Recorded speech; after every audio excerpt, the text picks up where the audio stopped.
Good morning, ladies and gentlemen. You are listening to Unfiltered with Jason Gaszak.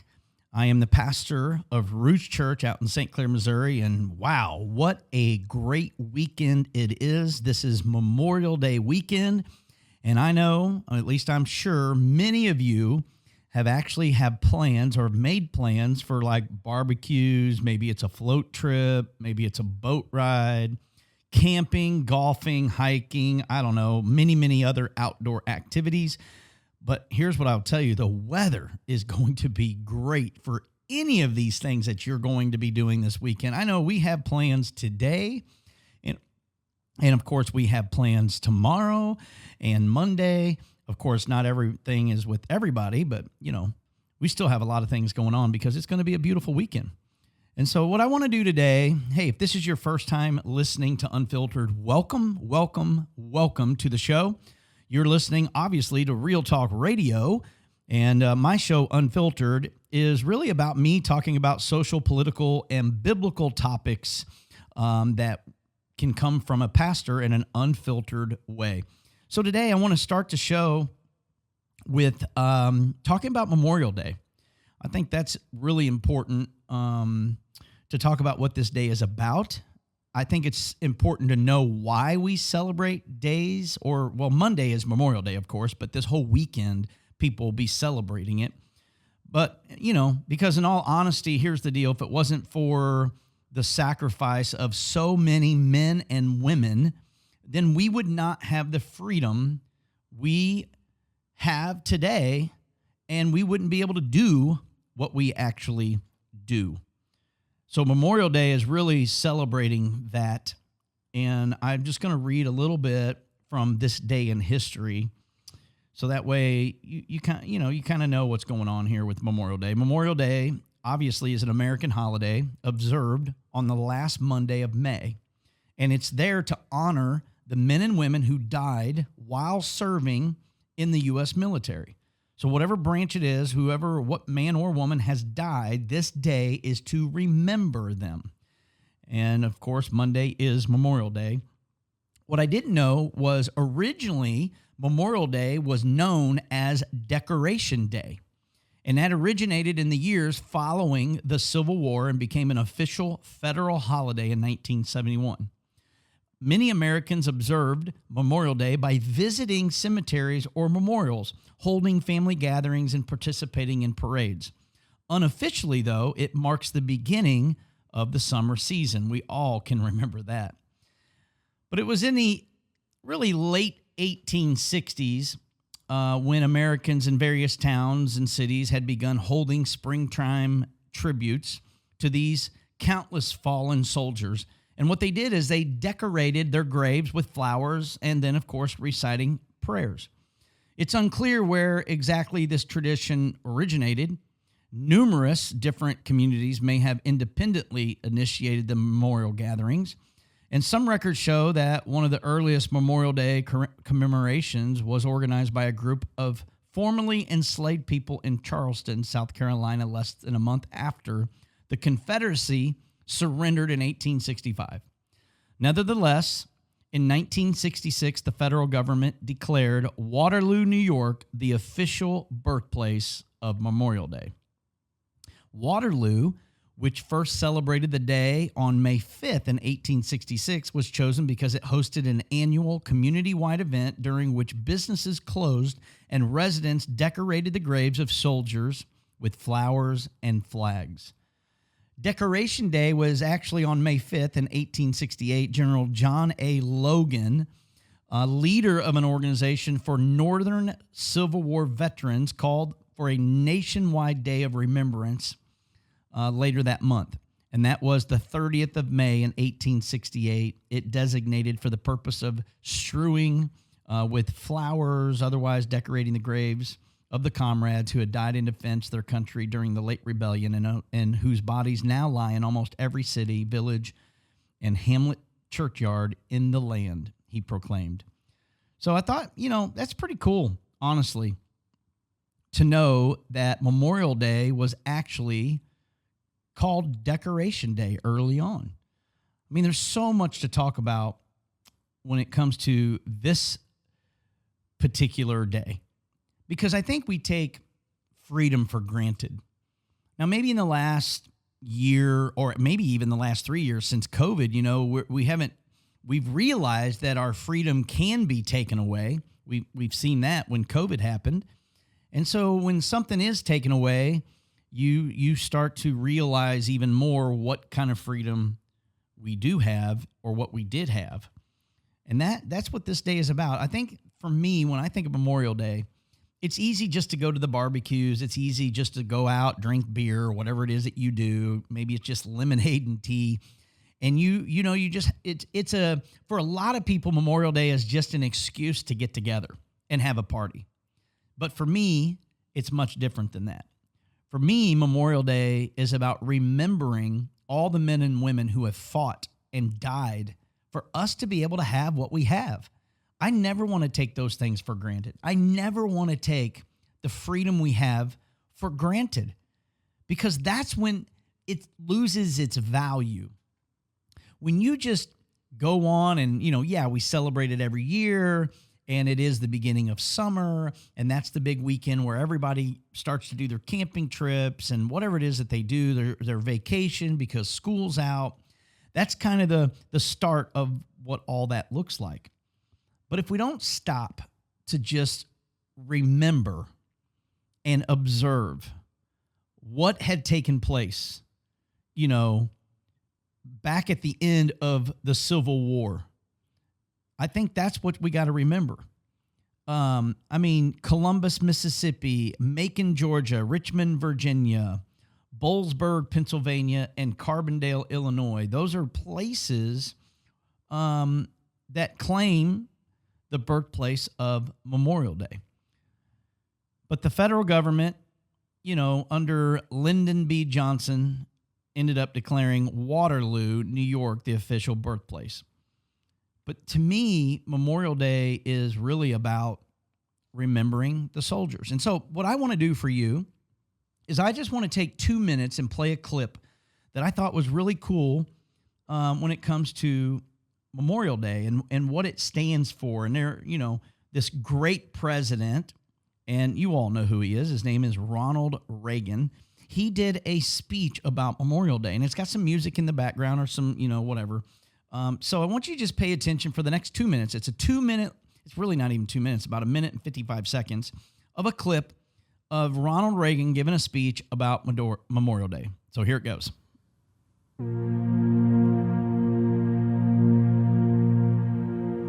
Some time back, I received in the name of our country the bodies of 4 Marines who had died while on active duty. I said then that there is a special sadness that accompanies the death of a serviceman, for we're never quite good enough to them. Not really, we can't be, because what they gave us is beyond our powers to repay. And so when a serviceman dies, it's a tear in the fabric, a break in the whole, and all we can do is remember. It is, in a way, an odd thing to honor those who died in defense of our country, in defense of us, in wars far away. The imagination plays a trick. We see these soldiers in our mind as old and wise. We see them as something like the founding fathers, grave and gray-haired. But most of them were boys when they died, and they gave up 2 lives, the one they were living and the one they would have lived. When they died, they gave up their chance to be husbands and fathers and grandfathers. They gave up their chance to be revered old men. They gave up everything for our country, for us. We owe them a debt we can never repay. All we can do is remember them and what they did and why they had to be brave for us.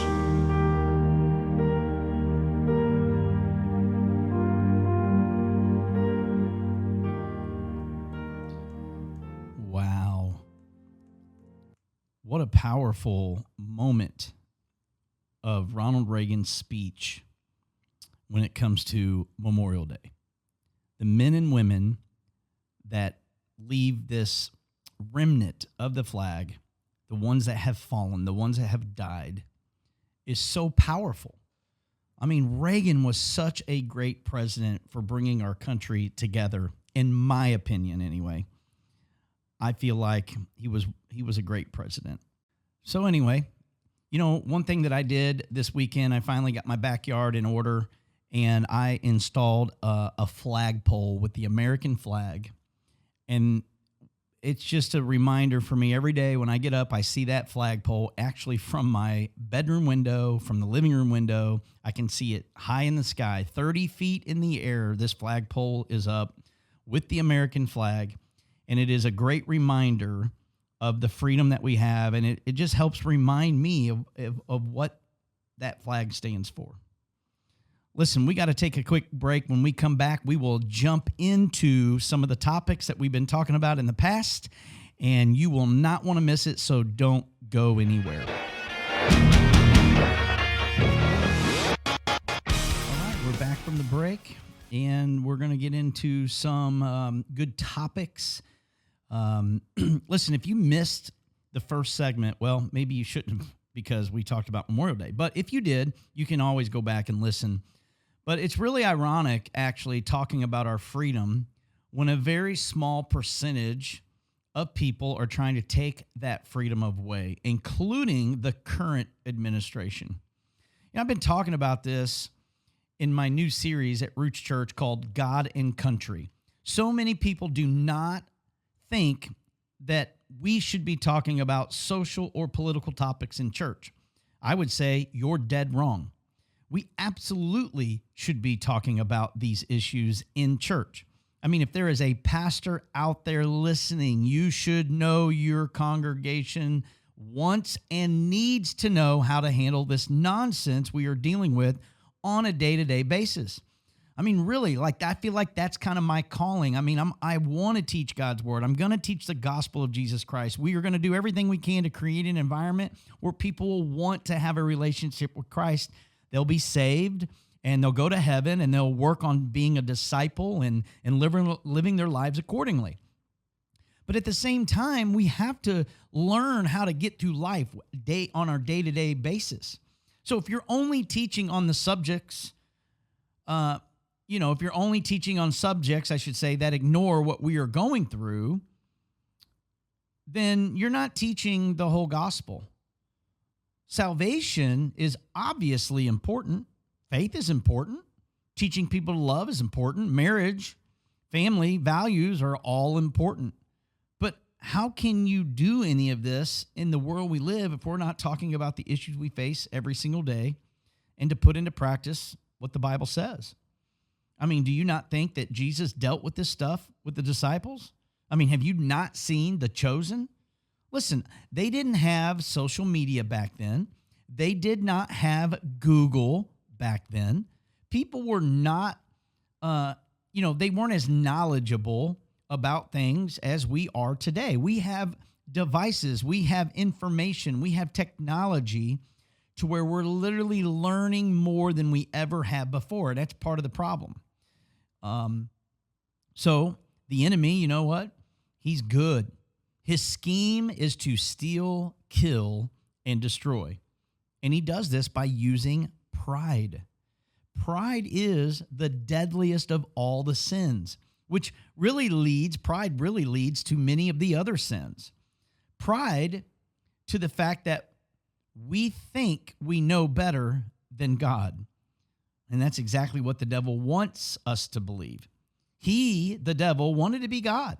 But guess what? God kicked him out of heaven, and he took a third of the angels who were on the same page with the devil, his cronies. And now, guess what? They have some authority here on earth. They don't have full authority, but they do have a lot. And one day, though, God will remove what we call the restrainer. The restrainer is the grace that God gives us, and then the devil will have full reign on this earth for a temporary time. And I believe we as Christians will not be here during that time. I believe the rapture is going to happen before the restrainer is released, before the grace of God is removed from the people. I believe Christians will be taken up into the heavens, called the rapture.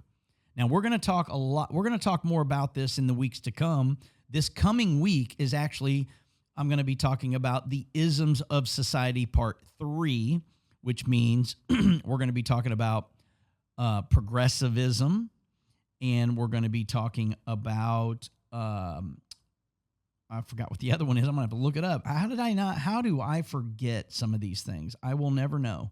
I get so many subjects in my mind that I get them confused of there's so many isms.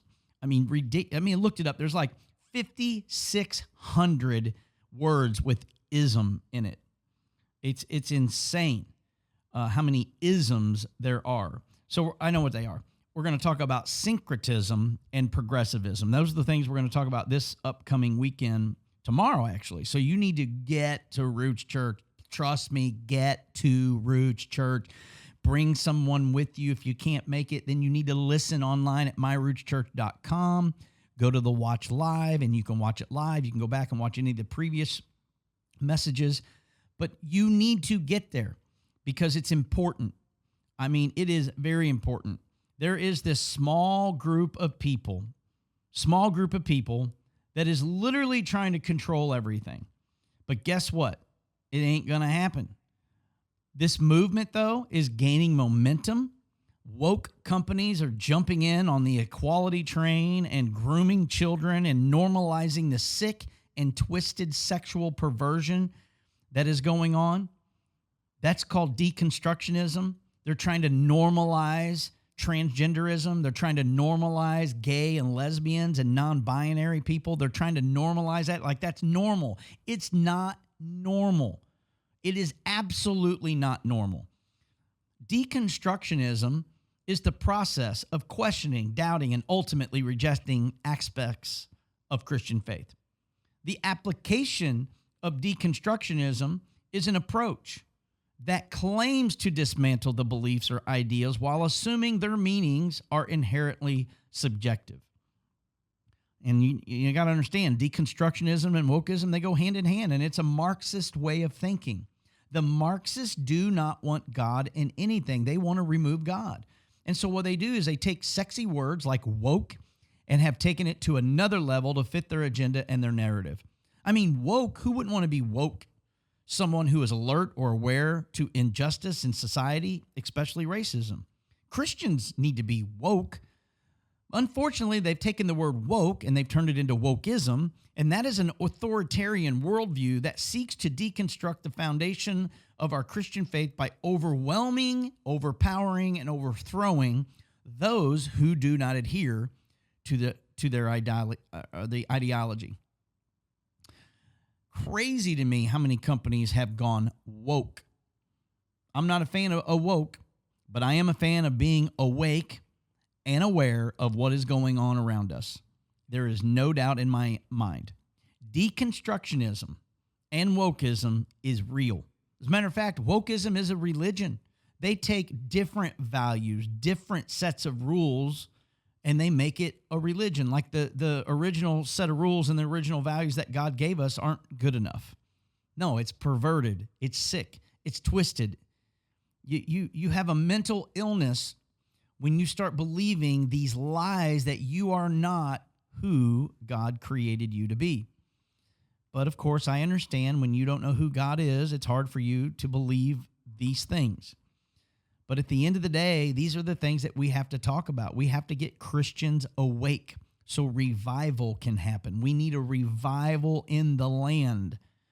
We need an awakening to take place. We need Christians to stand up. We need Christians to be the resistance. We need Christians to hold the line on our belief system and not allow the 1 to 5% of people in the world to control and dictate what we are supposed to do and the way we're supposed to believe, and then also totally screwing up our kids with all the sexualization of our gender. We're going to get into this, but we got to take a break, so don't go anywhere. We'll be right back here in just a few minutes. You're listening to Jason Gaszak on Unfiltered on the Real Talk Radio Network. Don't go anywhere. We'll see you right back here in just a minute.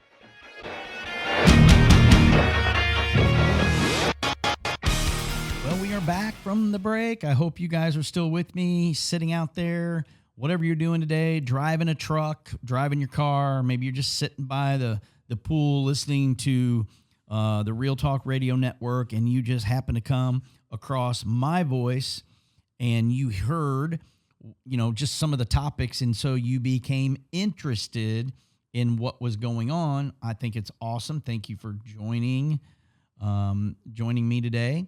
What I want to do is I want to take just a few moments and talk about what is actually happening right now that's going on in our culture. Like I said, we've been talking about the deconstructionism and wokeism, and there are more and more companies out there that are going woke and jumping on the bandwagon with this whole pride crap. And that's exactly what it is. It's a bunch of crap. Doesn't mean that the person isn't meaningful or that we don't care about people. No, we care about people. But what pride stands for and what this movement stands for is crap. All right? We know that in just a couple of days, Pride Month starts June 1st. The whole month of June is Pride Month. And what we need to do as Christians is we need to actually coin the month as Humility Month instead of Pride. That's what we need to do. Humility is key. All right? Let me tell you what humility is. It's a modest or low view of one's own importance. It's humbleness. It's not selfishness. It's literally a thinking of others more than yourself. It's putting your own selfish desires aside and being humble, being modest in your gifts and your talents and where you are in life and what you believe. Listen, let me tell you what you don't see. You don't see a heterosexual people running around boasting about them being straight, do you? I don't see it. I don't see anybody on Facebook talking about how straight they are. I just don't see it. You want to know why? Because being straight is normal. We don't think about it. We just do what we do because that's the way we were created. That's why we don't publicize being straight. We talk about our marriages, we talk about our kids, but we don't talk about being straight. That's the thing I want you to understand. We just do what we do. But the LGBTQ plus community, you know what? They make it all about themselves. They want you to see them. They're out there flaunting their stuff for you to see how gay they are or how trans they are or how woke they may be. That is in itself pride.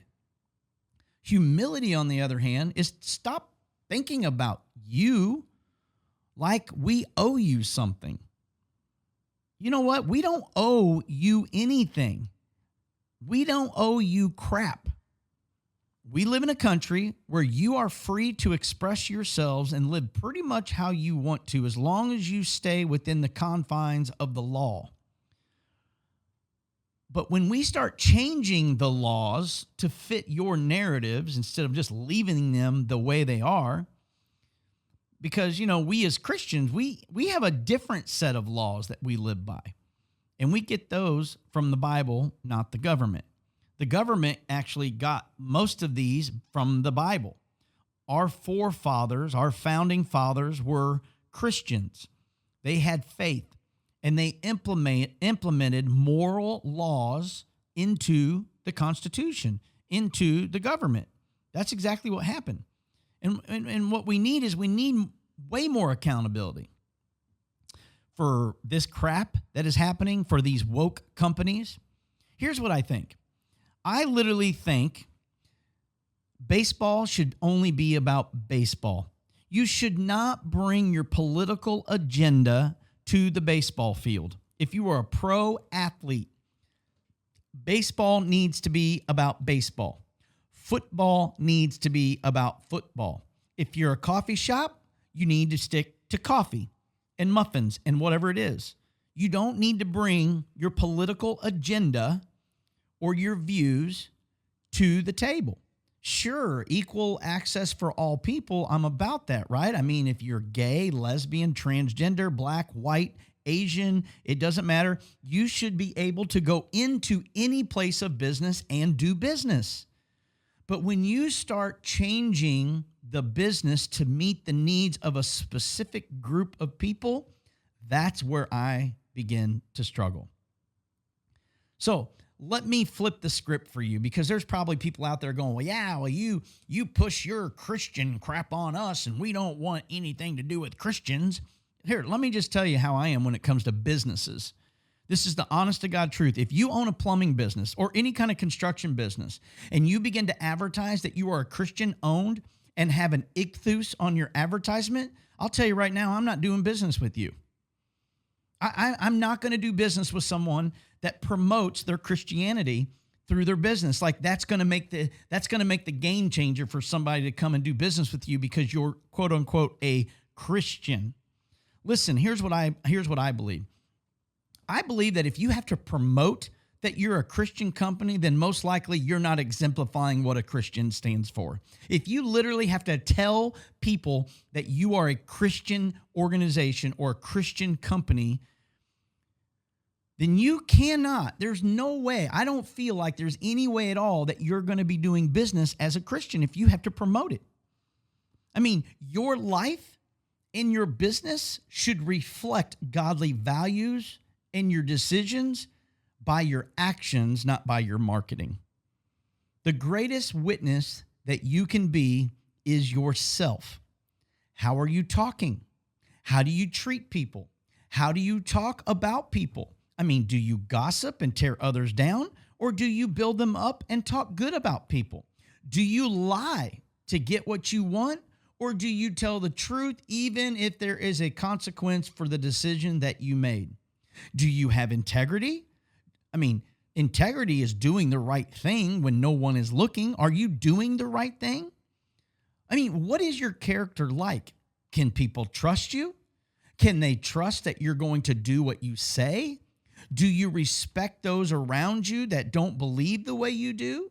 Can you agree to disagree and not have hate towards a person because you don't have the same values or religious beliefs?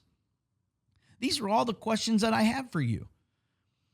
Because a person that just lives their lives according to what they believe is a Christian, or really, it's not what they believe, it's what the Bible actually says to be. If they're living their life according to that, then people will know there's something different about you. You don't have to go advertise it. You don't have to wear a Christian t-shirt to let people know you're a Christian. You don't have to have a Christian bumper sticker to let people know you're a Christian, because I've seen people that have Christian bumper stickers that drive like morons out there and tell you that they're number one in your life when somebody cuts them off. They give you the tall finger. Well, that ain't being like a Christian. So your witness just went down the tube. Your actions prove, your language proves what kind of person you are. Yeah, that's what I'm saying. And people just need to get that. People, you don't have to advertise it. I mean, Target, you're not going to believe this. Target literally hired a Satanist, an artist that is a trans. They did this trans line. I want to read to you how insane, you know what? I don't even know if I can get to it now because I didn't take a picture of it. Doggone it. I don't think I do have it. But either way, this trans Satanistic person that they hired, here's what they did. They literally have Target hired him to come up with a lot of product. And I went to the website actually, and the website is shut down. Currently, it says the shop is temporarily closed. Thank you for all your unrelenting support and love. The positivity and beautiful vibes you sent my way this past week has been overwhelming, and I can't thank you enough. I'm putting the shop on a short break while I catch up on all your orders. See you all soon. All of my love, Eric. That's the guy's name, is Eric. So Target hires this guy, and this guy is a Satanist. He literally believes that Satan loves you, cares for you, and they don't believe that Satan, the devil can be whatever you want them to be. I wish I had that description, but I have it on my phone, and I don't have my phone with me. But like, for instance, this is the kind of mindset they have.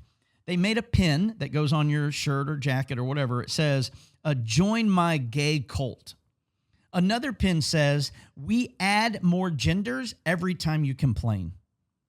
Yeah, so this is that community. They're literally throwing it in your face even more. The more we stand, the more genders that they come up with. If this is not a rebellious act of stupidity, I don't know what it is. They have no idea who they were messing with. First of all, you're messing with God and God's people, and you're messing with people who really care about what's going on. I mean, listen, if you want to live that way, that's your choice, no doubt. It's your choice to live that way. If you want to worship the devil and you want to have all these slogans, you have the choice to do it. But don't start to force this crap on us, because we will stand and we will resist. We will hold the line. And it reminds me of, because we've been making a difference. Target now has backed off a little bit. So they're no longer going to put their trans stuff at the front of the store. They're going to make it to the back of the store. Okay, and they pulled some of the product line out of the store. Okay, we're making a little dent, but people, we need to hold on. It reminds me of that Braveheart movie with Mel Gibson when he's yelling, hold, and you got to keep holding, and you got to keep holding, because that's what it's going to take for all of us to show a difference. Again, I believe most of us, we don't care if you want to go buy your trans crap. We don't care if you want to invent that stuff. We don't care. Don't push it on children. Don't put it like everybody has to accept it. I think these stores, I think corporations, I think businesses, I think everybody just needs to leave that crap out and go do your thing. Let your business reflect who you are by what you do. That's what I'm saying. Man, oh man. Back in Jesus' day, they didn't have technology to take pictures or videos or Snapchat or Twitter or any of this stuff. And I wish they did. But here's what they did do. They wrote it down, and it's been recorded. That's what's happened. We didn't have the technology that we have today. Like, one of the things that's going on right now is the LA Dodgers has now also picked up on this nonsense of this drag queen. I mean, it is, I watched the video. It is absolutely sickening. What they're doing is they're going to honor the Sisters of Perpetual Indulgence. What it is, it's an anti-Catholic group of drag queens that makes a mockery of women who have devoted their lives to God. And you know what? It's happening at the Dodgers game on Pride Night. Yeah. If you watch the video, it's a video of drag people literally on a cross. A person that's a trans person is hanging on a cross, and they're pole dancing sexual around the cross. That is literally blasphemous. But yet the LA Dodgers have stepped in, and they're bringing that group to the Dodger Stadium. Why? Make it about baseball. Why are we making it about trans people? We'll come back. I can't believe how quick time goes when you're talking about this stuff, because there's another company that has gone woke as well. We'll talk about that when we come back from the break. Otherwise, go look it up. See what I'm talking about. Fact check me. I don't care. You'll see that I'm right. We'll see you back here in just a minute.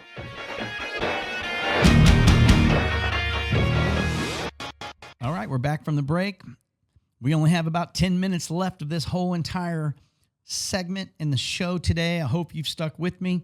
But right before the break, we've been talking about the trans community. We were talking about how the Dodgers have brought in the Sisters of Perpetual Indulgence, which is an anti-Catholic group of drag queens that make a mockery of women. They're doing it on Pride Night. It's sick. It's disgusting. I watched a video on Twitter of this group of whatever you want to call them doing this sick and twisted. I don't even know what to say about it. It's unreal. Anyway, I don't know. I don't even know where to begin. But, what we need to do is we need to stand up against this crap. That's what we need to do. North Face also now follows the lead of Bud Light and Target in revolting normal people. That's the title of the thing. This is another dude that I didn't know about who is a drag queen. And he is an activist. He goes around for the LGBTQ plus, whatever it is.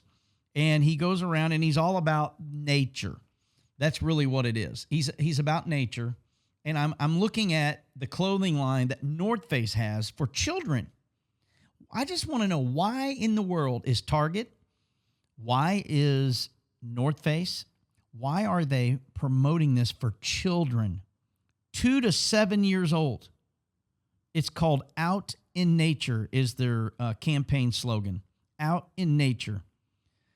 And I mean, I'm watching these videos. It's complete disgust what I'm seeing. A friend of mine actually sent me these couple of articles. And I mean, I'm trying to find this guy's name. I'm just so... Oh, it's Win Wiley. Win Wiley, who goes by the stage name of Patagonia. Get it? Patagonia. And Wiley's business focuses on environmental issues.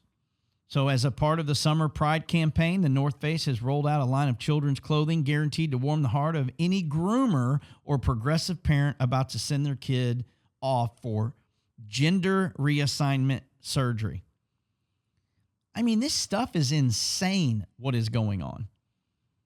I mean, again, let's just keep the businesses about the business. Sell your North Face stuff. Sell your Starbucks coffee. Sell your Target information. Quit jumping on the bandwagon. I don't see any promotion out there that talks about straight clothing line. I don't see anything out there. There's nothing that promotes it. So I know you're probably thinking, well, because the clothing line is for straight people. No, whatever. You have women's clothes, you have men's clothes, you have children's clothes. Why is it that we got to promote this sexual ideology crap to our children? That's what I want to know. Oh, man. I don't know, ladies and gentlemen. I do not know. I just don't know what to think of any of this. I don't know where to go. I don't know what to do. I do know what to do. I just don't know what to think of all of it. It is absolutely insane what is going on around us. And a part of the problem is we keep giving them fame by talking about it. I'm probably not helping the situation. I'm just trying to educate people of what is going on. What we need to do is we literally need to continue to boycott these companies, just like we've been doing. Bud Light has taken a hit from the boycott. It's what we need to do. Target now is taking a hit from people being angry about what is going on. Again, you guys have to remember, it's not specifically just about the transgender community. This is literally targeting children, and you're making a mockery of what is going on. If that is the life you want to live, live it, but quit forcing it on everybody else. Golly, this stuff is just angers me. All right, well, I only have a few minutes left, so here's what I'm going to do. I want to just talk to you a little bit about what's upcoming at the series, because obviously I want to share some scriptures with you to kind of encourage you today about all this junk. One of the things I talked about last week is you should be fact-checking people that you listen to, including me. Fact-check me. I dare you to fact-check me. I want you to fact-check me. But find the facts. Don't go find an article or a narrative that fits what you believe. Go to the source of facts. Look it up, because that's what we should be doing. But scripturally, the Bible says that we got to examine ourselves to see if our faith is genuine. That's what it says. Test yourselves. Surely you know that Jesus Christ is among you. If not, you have failed the test of genuine faith. And here's what's happened. The church has become a social club while failing to wrestle the difficult topics and questions of our faith and social issues that we face every single day. Mark 7:8-9 says, "For you ignore God's law and substitute your own tradition." Then he said, "You skillfully sidestep God's law in order to hold on to your own tradition." This is what a lot of people are doing, especially church people that will fall right on the train of transgenderism and saying, oh, we just need to love. And yeah, we do need to love them. I'm not saying that. A lot of people, they get so confused of my anger towards what's going on versus the anger towards the person. I'm angry about what the devil is doing. I'm angry that our society is allowing this. When 95% of our society that does not believe this, why are we allowing the 1%ers or the 5% control what is going on? They've got the loudest voice right now when we need to have the loudest voice. And as we boycott these businesses to show them, it's not that we're not ever going to do business with them again. Maybe not. But if they change their philosophies on how they do business, then more people would buy their stuff. What needs to happen is we need to make it hurt in the pocketbook because everything is about money. These businesses are all about money. That's all they care about is the money. It's obvious they care about the money. They're trying to reach into the trans world by doing what they're doing so they'll make more money. They're afraid. I'm telling you right now, if you would just make it about what it is and quit falling into these social dilemmas and these political agendas, then you will see that more and more people would support your business. What you need to be is American made. What you need to support is the freedom of our country, which is why we're celebrating this weekend with Memorial Day. What you need to do is just be an American company that is literally the heart of America. That's what you need to do. Men and women. It's about family values. That's what it's about. That's what America is about. That's what our men and women have fought for. Or family values, to be able to do what we want to do and have family values, be men and women, boys and girls of this country, and have the freedom to believe what we want to believe. And again, if you want to live that crazy lifestyle, you can do that. Nobody's not telling you you can't. But when these big corporations make it all about these social issues, that's where I begin to have the problem with it.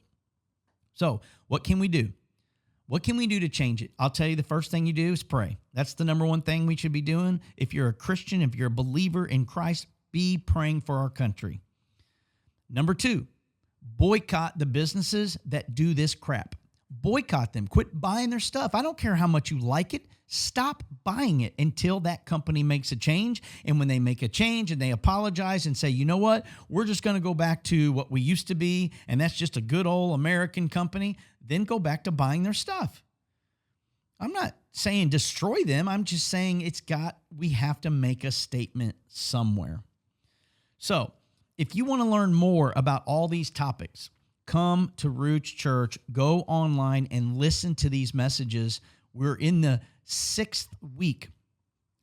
Tomorrow, Sunday, will be part 6 of a 12-week series. And this is part 3 of the isms of society, talking about syncretism and talking about progressivism. I'm going to talk about these two things, biblically speaking, scripturally speaking, how we are to progress, but when it goes against God's word and the modern progressivism is against God's word, how bad it is for us and our society. Those are the things that we're going to talk about. So here's what I want to do.